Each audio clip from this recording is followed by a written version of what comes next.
Ok, alors, bonjour tout le monde. Aujourd'hui, Ben il présente le nouveau héros de Marvel Champion qui a été relâché hier. Donc, je vais le voir en même temps que vous. Ben, quoique je l'ai vu un peu, mais on va le voir en détail. S'il se trouve à être Magneto, le maître du magnétisme. Donc, le nouveau héros, Magneto. Oh, j'adore l'image, je trouve ça le fun. C'est bon. Euh, bon, tout ce que j'ai entré et tout ce que j'ai fait, c'est pour préserver les mutants. Bon, Eric Lancher, autrefois le plus grand ennemi des X-Men, plus connu sous le nom de Magneto, a renoncé ses mauvaises habitudes et a adopté le rêve de son ami Xavier de coexister pacifiquement. Ouais, ok, pacifiquement entre les humains et les mutants. Désormais, il combat aux côtés des X-Men en tant qu'héros à part entière, avec son incroyable pouvoir sur le magnétisme à sa disposition. Les agents d'Apocalypse n'auront aucune chance. Ce puissant mutant plie le champ de bataille à sa volonté avec ce pack d'extensions qui présente Magneto comme un nouveau héros jouable aux côtés de ses 15 cartes dans son deck de base avec de leadership, donc commandement, donc il arrive en préconstruit avec commandement, prêt à jouer dès le début. Vous pouvez commander vos alliés et les forces du magnétisme dans une égale mesure dès l'ouverture de sa boîte avec sa capacité de tirer des cartes magnétiques de son deck à volonté. Magneto est un héros puissant et un ajout approprié à la liste des X-Men. Ce paquet héros comprend également un ensemble de rencontres modulaires bonus. Ouh, le Hellfire Club, ça va être fun, ça. Ouh, donc, Magneto, sa force héros. 2 de manigance, 2 d'attaque, 2 de défense. Quand même bon. C'est un X-Men, c'est un héros. Hein? Pull magnétique, action, on défausse des cartes du dessus de son deck jusqu'à temps qu'une carte magnétique a été défaussée et on l'ajoute dans notre main, une fois par tour. Donc, ça nous permet d'aller chercher une carte spécifique, une carte magnétique, dans son deck en défaussant des cartes. Ça peut être bon, tout dépendant c'est quoi le reste de son deck. Ça, tel ennemi est toujours aussi puissant à leur ami. Eric Langer. Bon. Récupération 3, c'est un mutant. 6 cartes dans sa main, 10 points de vie. Je le trouve pas mal faible. Surviveur. Donc, réponse. Après avoir changé cette forme, on mélange les 3 cartes du dessus de la défausse dans son deck. OK, donc, en tant que Magneto, on défausse les cartes. Quand on vient en tant qu'Eric, on les remélange dans notre deck. Ça, c'est carte de sauvegarde, ça trouve sa capacité Magnetic Pull, qui vous permet de défausser des cartes du dessus de votre deck jusqu'à ce que vous trouviez une carte magnétique et de l'ajouter à votre main une fois par tour. Chacune de ces cartes signatures de Magneto combien d'attraits magnétiques. Donc, ces 15 cartes sont le mot-clé magnétique. Ça va être intéressant. Au moins, tout dépendant comment on construit son deck, on peut avoir. Ce qui signifie que vous pouvez trouver l'issue de cette capacité pour chasser certains des meilleurs outils de son kit. Et quel outil impressionnant. Le casque de Magneto. Donc, son casque est magnétique. C'est une armure. Magneto gagne sa vie, donc il ne peut pas avoir de confus ou de désorienté. On l'épuise pour générer une ressource au hasard pour une carte magnétique. Donc, ça permet de payer les autres cartes de son deck plus facilement. C'est bon. Il donne la stabilité et peut lui accorder la réduction de ses futures cartes magnétiques, tandis que son armure, l'armure de Magneto, réponse. Après avoir résolu notre habilité de pôle magnétique, si on a défaussé au moins une carte avec la ressource suivante, Magneto gagne un pouvoir. Donc, plus un manigance, plus un attaque, plus un défense. On voit ici qu'il y a juste les 3 symboles. Il n'y a pas de Joker. Je ne sais pas ce que ça veut dire. Est-ce que ça veut dire que si on défausse un Joker, on peut choisir un ou c'est pas. Ça va être intéressant. Profitez de ces cartes supplémentaires que vous avez défaussées avec Magnetic Road pour accorder un boost à ses statistiques pour le tour. En défaussant autant de cartes de Céline, vous pouvez craindre que Magneto se retrouve avec des cartes de rencontre supplémentaires. Mais heureusement, l'astéroïde M, qui est aussi magnétique, c'est une location qui coûte 2. Okay. Action d'alter ego, on épuise l'astéroïde, on mélange les The top card magnétique. OK, la carte sur le dessus de notre défausse qui est le mot-clé magnétique dans notre deck et on remélange et on reprend un point de vie. Donc, on prend dans notre défausse, on va prendre la carte sur le dessus qui est le mot-clé magnétique. On le remélange dans notre deck. Oh, ça va être bien ça avec son habilité de. On remélange les trois cartes dessus. Fait que dès qu'il revient, tu mélanges trois cartes. Après ça, tu fais l'astéroïde M pour remélanger une autre carte qui est magnétique qui va te permettre en tant que magnéto d'aller la rechercher. C'est quand même bon. Peut vous aider à récupérer des cartes. Combinez ça avec la capacité innée d'Eric Lancher, donc on l'a dit, de mélanger les trois cartes de son deck. Vous pouvez surpris à voir à quel point vous pouvez tirer parti d'un seul cycle de deck.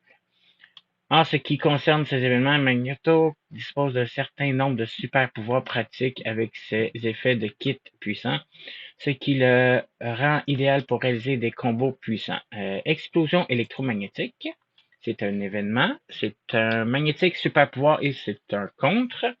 Donc, en tant qu'action de héros, on remove 3 menaces sur une manigance. Si on retire les dernières menaces sur cette manigance-là, on peut défausser un attachement avec une action de héros ou une réponse de héros. Oh, ça va être bon, ça! Là, quand le vilain il a une affaire qui fait chier, comme ça, bon, hein, tu remontes une manigance, puis tu enlèves une carte que le méchant. C'est bon! Tu peux supprimer une partie de la menace de stratagème, mais si vous prenez un ennemi entièrement de stratagème, vous pouvez également débarrasser de l'attaquant ennemi embêtant.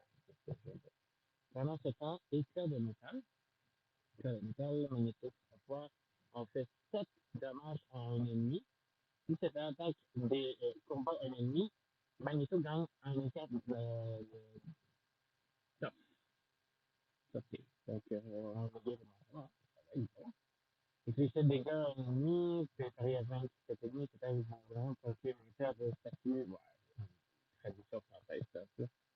Avec autant de capacités puissantes, particulièrement le cas que Magneto devrait utiliser ses compétences avec concentration habile. Ouh! Concentration! Le retour de ces cartes-là, il y en avait juste trois dans le deck, dans le deck, ça c'est bon pour d'autres joueurs. Ça permet qu'on l'utilise en tant que héros, on l'utilise, on réduit le coût de super pouvoir qu'on joue par un. Ça, avec des héros qui ont beaucoup de super pouvoirs, genre Pietro, Wanda et trucs comme ça, on va dire. C'est pas encore ça, ça change. C'est dit. Magneto a beaucoup de puissance à sa gestion, mais ses capacités mutantes ne sont pas les seules choses à faire. En sortant de la boîte avec deck leadership lancé, Magneto apporte finalement la puissance de X-Men sur le champ de bataille. Faites appel aux membres emblématiques de l'équipe, comme Phoenix. Phoenix, qui coûte 3, 2 mangas en attaque, et 3 points de vie, pour pire. Phoenix X-Men. Réponse. Après que Phoenix entre en jeu, on choisit un allié X-Men, on le redresse et on le soigne de 1. Très bon. Et Cyclope, après que Cyclope entre en jeu, choisit un ennemi jusqu'à la fin de sa phase. Donc, ça fait la phase, jusqu'au début du jeu. On augmente le nombre de dommages que cet ennemi prend par 1. Ça fait bon. Coûte 3, il y a 2 attaques de semence, c'est le point de vue par exemple. Ça fait bon. Pour dégager leur puissance capacité lorsqu'il rentre en jeu, puis une fois qu'il quitte immédiatement après, utiliser l'amélioration One Stay Down, donc il ne reste pas à faire. Mais seulement si ton liberté est X-Force ou X-Men, une fois par joueur. En alter ego, défaut cette carte, on retourne un allié X-Men ou X-Force de ta défausse de ta main. Oh, ça permet de les récupérer. Bon. Pour les renvoyer dans votre main, si Cyclope et Phoenix ne suffisent pas, faites appel à les nouvelles recrues. Les nouvelles recrues. Manigance de joueurs, victoire 0, coup 0, ok. Seulement sont lancés à X-Men. Lorsqu'il est combattu, chaque joueur va choisir un nouveau allié mis de côté et on le met dans notre main. Donc, ça va rajouter des alliés. Comme Anol. Un allié nouveau recrue, donc lié à nouvelle recrue. Fait qu'on peut pas mettre dans le deck, faut qu'on aille mis nouvelle recrue puis qu'on l'aille battu. Si tu as le mot-clé mutant ou X-Men, Anna a plus un de manigance et ne compte pas contre la limite de tes alliés. C'est bon. Plus un de manigance, donc il tombe à 3.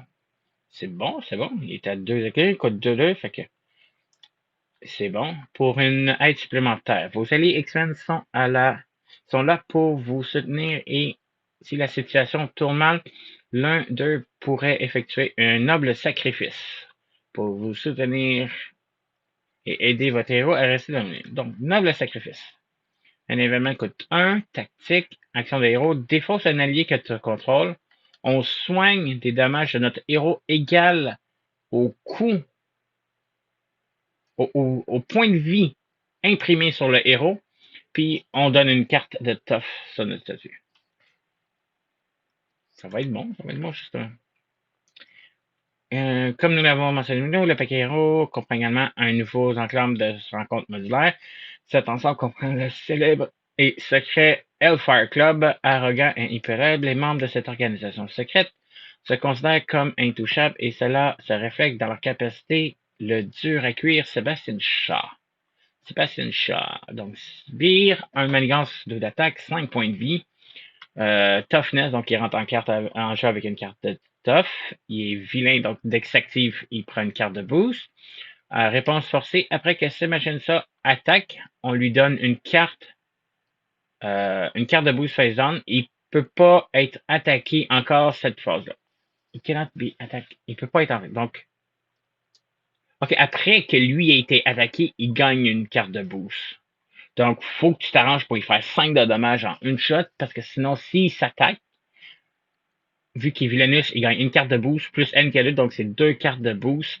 Oh, qui fait... Ah, puis en plus, il y a 3 jetons. Ah, il fait mal. Il fait vraiment mal. Ne peut être attaqué qu'une fois par force, tandis que la rapide Célène, 1-1, pas pire.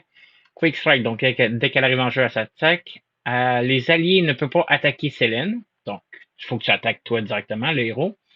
Boost, donc dès qu'on la flippe, boost, défausse un allié que tu contrôles. OK. Ignore les effets pitoyables de vos alliés en mettant l'accès sur les cartes de boost et les multiples obstacles à mettre sur votre chemin. Le Hellfire Club est sûr de faire sentir sa présence sur l'incendie que vous contrôlez ou non. Comme pour tous les ensembles en Hellfire peut être ajouté. Vous pouvez vaincre le cercle intérieur. Le cercle intérieur. Lorsqu'il est révélé, on place 2 menaces additionnelles ici pour chaque Hellfire en jeu. Puis tant qu'il est en jeu, toutes les cartes ont plus 1 de menace dedans. Donc, Magneto, il arrive en novembre. Novembre, le nouveau Magneto devrait arriver pour le temps des fêtes. Cool, cool, cool. Donc, j'espère que vous avez apprécié. C'est toujours le fun de voir des nouveaux héros. C'est pas celui que je m'attendais, mais ça devrait être intéressant. Le nouveau Magneto. Il reste à voir comment il se joue. Si jamais vous avez apprécié, n'oubliez pas de faire un like. N'oubliez pas de vous abonner à ma chaîne, moi ça m'aide beaucoup. Et on se retrouve la prochaine fois. Bye bye!